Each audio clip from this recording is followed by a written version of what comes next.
Culpe. Tutorial sobre Culpe.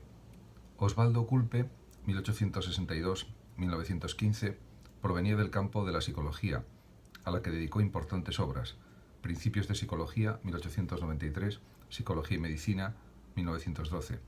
Es además autor de una introducción a la filosofía, 1896, que tuvo gran éxito en Alemania, de una monografía sobre Kant y de un estudio sobre teoría del conocimiento y ciencias naturales de 1910.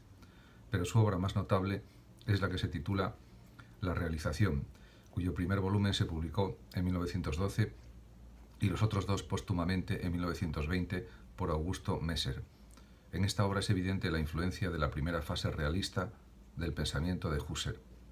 Culpe critica y rechaza todo tipo y forma de conciencialismo, esto es, toda doctrina que de alguna manera reduzca la realidad a un simple objeto de conciencia, al argumento de Schupe y de muchos otros contra la trascendencia del objeto, de que es imposible y contradictorio pensar algo que no sea un contenido de conciencia.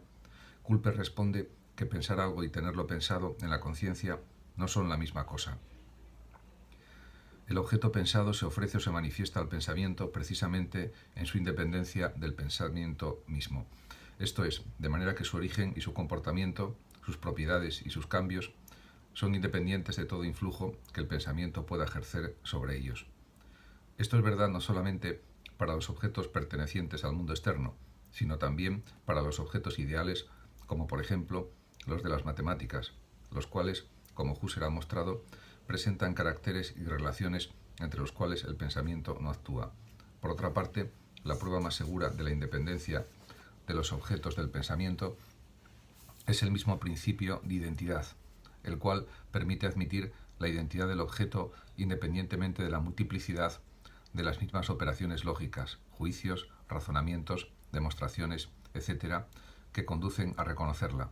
Por consiguiente, la conciencia no puede ser de ninguna manera concebida como un influjo del pensamiento del saber sobre el objeto. Ella no es ni potencia creadora ni potencia determinante, y para la realidad o la existencia del objeto es tan indiferente como para un cuadro el estar colgado de una pared. Todo esto demuestra que las pruebas y argumentos presentados contra el realismo no son válidos y que por consiguiente el realismo es posible, pero no demuestra aún que es necesario, es decir, que se debe necesariamente llegar a la afirmación de una realidad independiente de la conciencia y del sujeto cognoscente. Para alcanzar este objetivo existen tres clases de argumentos que Culpe examina en el segundo volumen de su obra Argumentos empíricos, argumentos racionales y argumentos mixtos, esto es, que consisten en una unión de los dos primeros. Sin embargo, ni argumentos empíricos, por ejemplo, los que se fundan en la vivacidad de las sensaciones o en la diferencia entre percepciones e imágenes, etc., ni los argumentos racionales, por ejemplo, los que se apoyan en la validez de la inducción o en la no contradicción de la idea del mundo externo, etc., son válidos por sí solos, y únicamente se mantienen válidos los argumentos mixtos. Estos argumentos llevan a afirmar que un mundo externo se debe poner, pero que existe efectivamente es cosa que implica un elemento hipotético que no se puede eliminar. El realismo científico es un axioma para las ciencias naturales, las cuales, ya en su definición, anticipan la posición del mundo externo.